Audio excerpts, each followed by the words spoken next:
wasn't it Monday that I was talking about my little town of Greenwich, Ohio, and how small it was, and still is?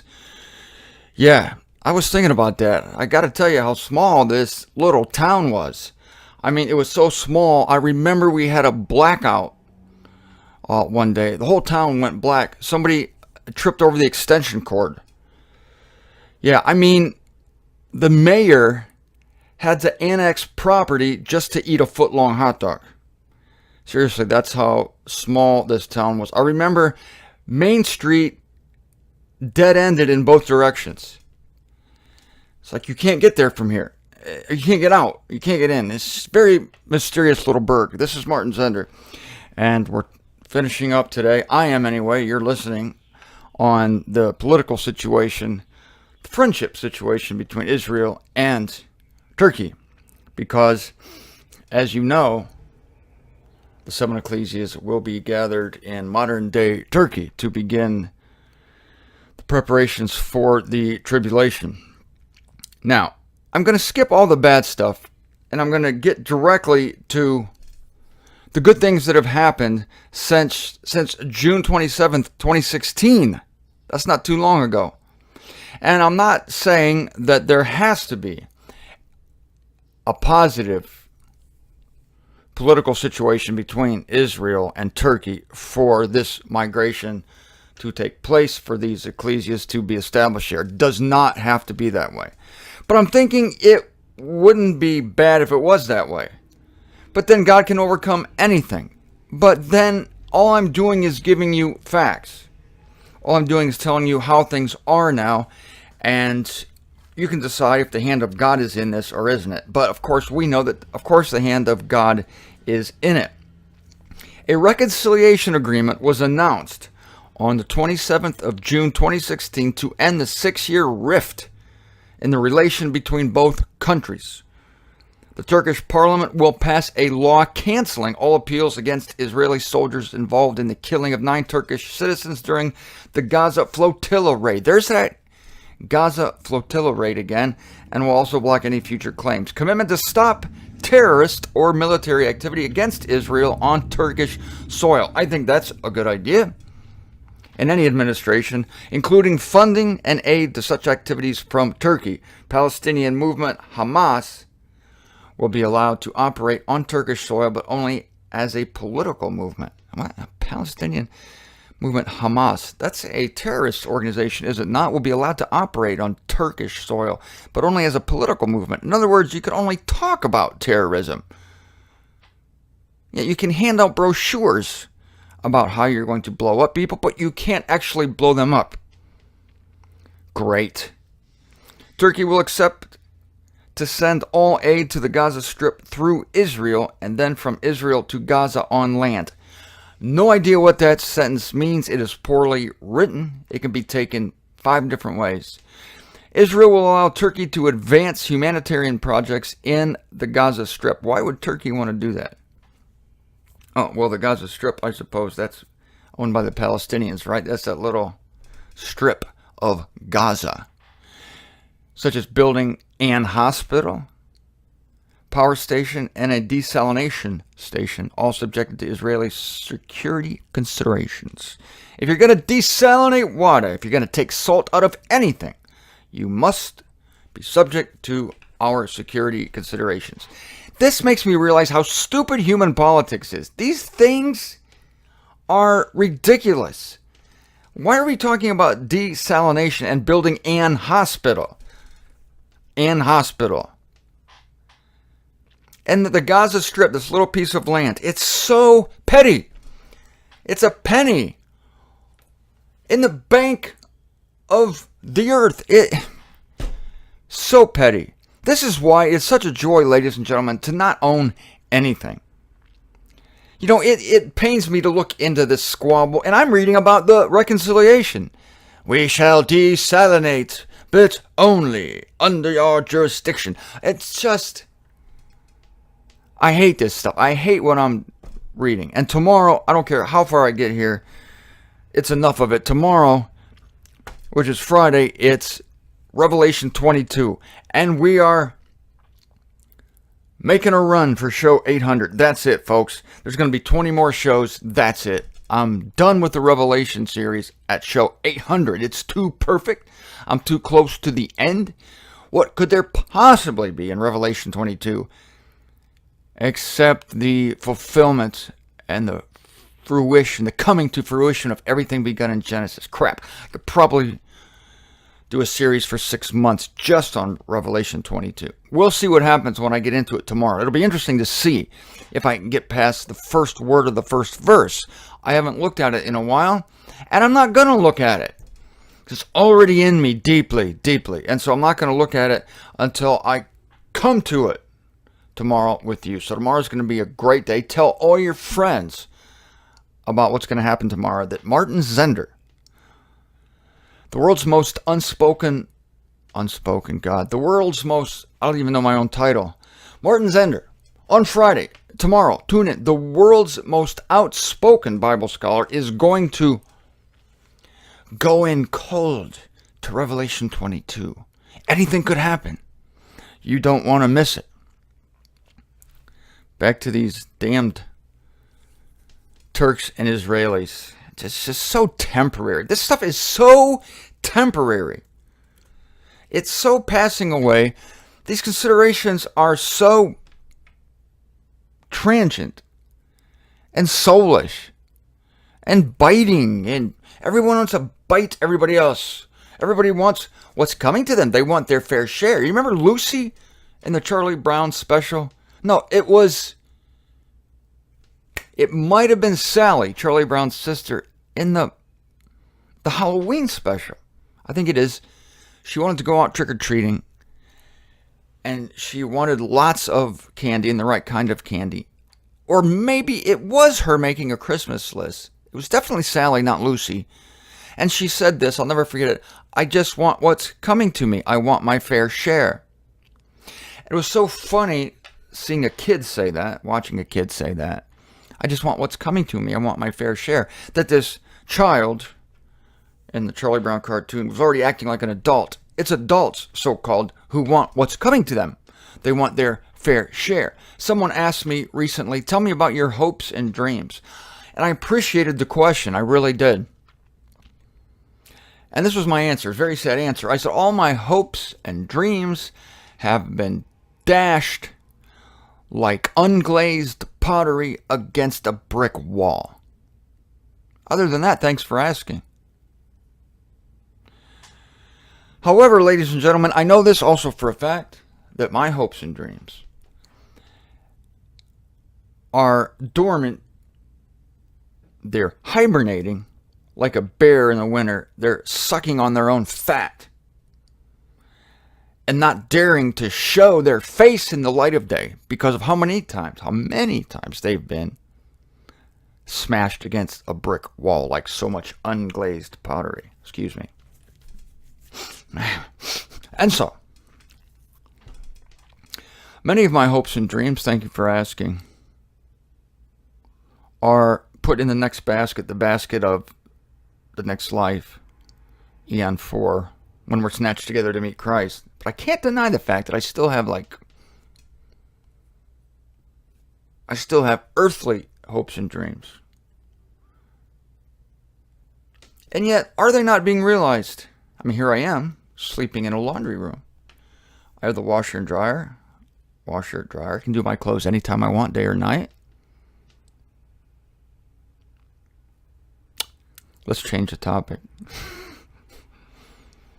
Back to these damned Turks and Israelis, who are both babies.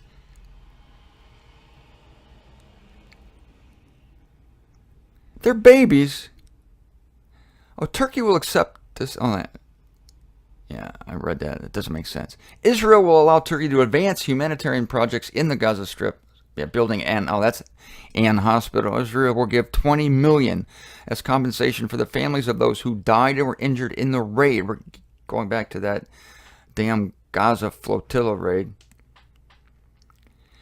The money will be transferred through a humanitarian fund in Turkey. An Israel official said the money will be transferred only after the Turkish parliament will pass the law renouncing all appealings. not appeals, but appealings against Israel soldiers involved in the incident. I wonder if those appealings have anything to do with the building of Ann Hospital. Hard to say. The two countries will start a process of renormalizing their relations. Of course, because two countries, they renormalize things. They don't simply make things better, or they don't simply work together, or they don't simply talk. No, they have to renormalize. They even use here on Wikipedia, they even use a political term to describe a political process, renormalizing. Wikipedia, stupid heads. Reappointing ambassadors to Ankara and Tel Aviv and ending all sanctions between the two. Oh, yes, well, we have to have our ambassadors to Ankara and Tel Aviv. These are the capitals, the respective capitals. The agreement was approved by the Israeli Security Cabinet by a vote of 7-3 on June 29. The agreement was then approved by the Turkish Parliament on August 20th, 2016. Turkish President Recap then signed the agreement on August 31st. Who cares what the date is? Who cares? On October the 7th, Turkey named foreign policy expert Kermel Okum as ambassador to Israel, though he will not be officially confirmed until Israel names their ambassador to Turkey after the Jewish holidays conclude on October 27th. All this happened last year. Israel's decision to name an ambassador was later postponed. Well, of course it was, because that's all people on earth do, is postpone things. Sometimes the best thing to do is postpone something. And thank God that this word postpone is making me think of something to get me off of this ridiculous subject that I've chosen to embark upon, Israeli-Turkish political relations. And that is, after having ripped the Turks and the Israelis for postponing things, I tell you that postponing things oftentimes is the most spiritual thing you can do. You can put things off. The reason you're putting things off is because you're not sure. And so if you're not sure, then maybe there is something spiritually hesitating you. I just put hesitate, I know, as a verb. I'm sorry. Maybe there's something that makes you think that doing this thing is not right, so you keep putting it off. As if you should do it. I know I should do this, but I keep putting it off. What do you mean? Maybe you shouldn't do it. Maybe putting it off is not necessarily an exercise in flesh. Not trying to excuse myself here. It could be, but it might also be a spiritual inclination that you're not supposed to do something. Procrastination may be of God. I've heard it said that if you don't know what to do, don't do anything. That sounds so unspiritual, but yet I think there's something to it, because not doing anything has spared me, I believe, many, many times. And yet I did have a homemade sign posted on my printer back in Greenwich, Ohio, when I had my office up there on top of the post office, across from the bank, down the road from the library and the grocery store, that said, "When in doubt, do it." So now I'm wondering if I'm a hypocrite. Let me think about this. I believe that if you don't know what to do, you should do nothing. And nothing could be the most fantastic thing you could possibly do. And yet I also believe that when in doubt, do it. Is it possible that when in doubt is not doing nothing? When you're in doubt, it's not like you're doing nothing. When you don't know what to do, do nothing. So not knowing what to do is not the same as doubt. That's what it is. Not knowing what to do is like you're void, you're vacant, you're a blank slate, you're a chalkboard with not a single chalk mark, and you don't know what to do, so then you don't do anything. Perfect. But if you're in doubt, that means something has entered your purview. There has been a message on the chalkboard of your mind, and you're considering it, but you don't know, you're in doubt. And I guess what I meant by that sign, "When in doubt, do it," when in doubt, do it, is I'm a man of action. I'm a man of purpose. I told you, the greatest thing somebody said to me once was a clerk at a grocery store. She said, "You seem like a man with a purpose." Why? Because I was walking purposefully through the grocery store, unambiguously, seeking that which I was seeking, which was, I believe, a stick of butter. And so, indeed, I was a man with a purpose. I appreciate that being noted. Apparently not many people stroll with purpose. It's true. Most people have very poor posture. I'm doing anything to avoid talking about the turkey people. I think that, look, why work out when you can simply improve your posture and look like you've been exercising for a month? You can either stand like this, ladies and gentlemen. You can either stand like this and like you bend over, and most people just they slouch and they slump, and it looks very bad. And when you do that, it's like your midsection just pooches out, and it looks like you're fat, like this. But see, this is me purposely, and this happens when you bend over. So your chest goes concave, your belly goes convex, and it's a very bad combination. Concave chest, convex belly is not good for either men or women. Here's what you do. You stand up straight, and you let your chest go convex. You let your chest go out, and your stomach goes concave. Now look at me, will you? Look at me. Look at me. And you put your hips forward. You see this? My ass is back here. I'm pushing it forward, not to ridiculous lengths. I'm pushing it forward at the same time aligning my spine, which by nature gives me a concave stomach and a convex chest. So I'm going like this, and look at me, will you? I look like I've worked out for years. Actually, I have, but that's beside the point. But if you don't work out, and you don't want to work out, at least improve your posture. It will look like you've worked out. It's very important. These are simple tricks that you can do to enhance your profile, to improve your overall appearance, to attract members of the opposite sex, and to generally feel good about yourself. Some people don't feel good about themselves. I've known some. Well, let's end that conversation right there. How much time do I have left? Am I done with this? Yeah. Okay, economic relations. There was a fair trade agreement in 97. Who cares? Military collaboration. Modernization of Turkey's F-4 Phantoms and F-5 aircraft. Who cares? Aero anti-ballistic missiles agreed in principle by Israel, approved by the United States, pending. Of course it's pending. Everything's pending. Even our snatching away is pending, which troubles me. Tourism. Now this is an important topic. Not as important as your posture, but this will help. Put your chin up. I'm not saying put it like up here. I'm just saying do level. Let your eyes be level. Okay? Let your eyes be level. Now, I got a great running tip for those of you who run. This has to do with posture. Running is basically a controlled fall. What you want to do is you want to lean forward when you run. You want to take advantage of gravity. Most people don't do that. They sit back, they lean back, and they throw their legs out and land on their heels. This is called heel striking. But then, see, some people will correct heel striking by landing on their toes or landing on their forefoot. But they don't realize that if you're just landing on your forefoot without thinking of anything else, you're going to injure yourself because it's unnatural to land on your forefoot apart from other important considerations, namely the position of your hips. It's like a forefoot landing if you're running is a result of other alignments. It's just the result. If you think of it as the first order of business where your foot falls, no, your foot falls where it falls.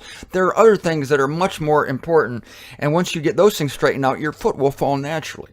What things am I talking about? Excellent question. I'm basically talking about your hips. Your hips. When you run, your hips must be level. And when I say to fall forward, I don't mean you fall forward from the waist. If you fall forward from the waist, you're doing this. Very bad thing. Watch. Fall forward this way. No. You keep yourself straight, your spine, and you fall forward, you break at the ankles. So you fall forward like this, not like this. Watch again on the laundry cam. Like this, and not like this. You fall forward at your ankles. Please. At the ankles. Now, as you're falling forward, you must be careful to keep your hips in the forward position, because as you're falling forward, it's so tempting to tuck your hips back. But you don't want that because that will disalign your spine. It's very bad. So you want to keep your hips above your legs, not behind your legs, above your legs. And then you fall forward. By doing this, your legs will not fall forward while keeping your hips up. I like to think of like fall. Well, never mind. I can't tell you how in my mind, because it's profane. It's profane. People will stumble at it. I suppose I could beep it out. I have 3 words that I use when I run to keep myself aligned. But here's the most important thing, again, is that you twist your hips. You run with your hips. You run like this. Watch the fist. It's like you picture your spine as a pole and your hips revolving around the pole. So you're basically just pivoting your hips back and forth. That's how you run. So when you run, you don't tell yourself to run faster, because then you do weird things. You start to push your legs ahead, pull your legs back, pump your arms like a frickin' steam drill. You don't want to do that. When you tell yourself to run faster, what you really do is you twist harder. You twist harder. And your rest of your body, all you're doing is twisting your hips and making sure they're aligned, and the rest of the body falls where it may. Your legs are not even running. You should never run with your legs. Remember, I told you this. You do not run with your legs. You only use your legs to break your fall. That's the only thing your legs are good for while you're running. You are not even engaging your legs. Your legs are inert things hanging from the end of your hips. You should not either extend your legs, push your legs. Your legs are doing nothing except breaking your fall, keeping your ass from dragging on the road. That's all your legs are good for while you're running or walking. The main thing is to get those hips aligned with the spine and pivot them. Pivot the hips. Pivot the hips. Fall from your ankles. Keep your hips out, for God's sake. Don't tuck those hips back. Do not let me see you tucking your hips back. Keep them straight. Fall. And then you're basically running downhill the whole time. Ladies and gentlemen, I run downhill while running uphill. It's true. I would not tell you it was true if it was not true, because such a claim would be ridiculous, apart from it being true. I literally run downhill while running uphill. I'm still using gravity, bending at the ankles, not at the waist. Ankles, not at the waist. And rotate those hips. Don't be afraid. Don't be afraid. You should be like a model on the catwalk. A model on the catwalk. Swing them hips, baby. Swing them hips. Go Elvis on me.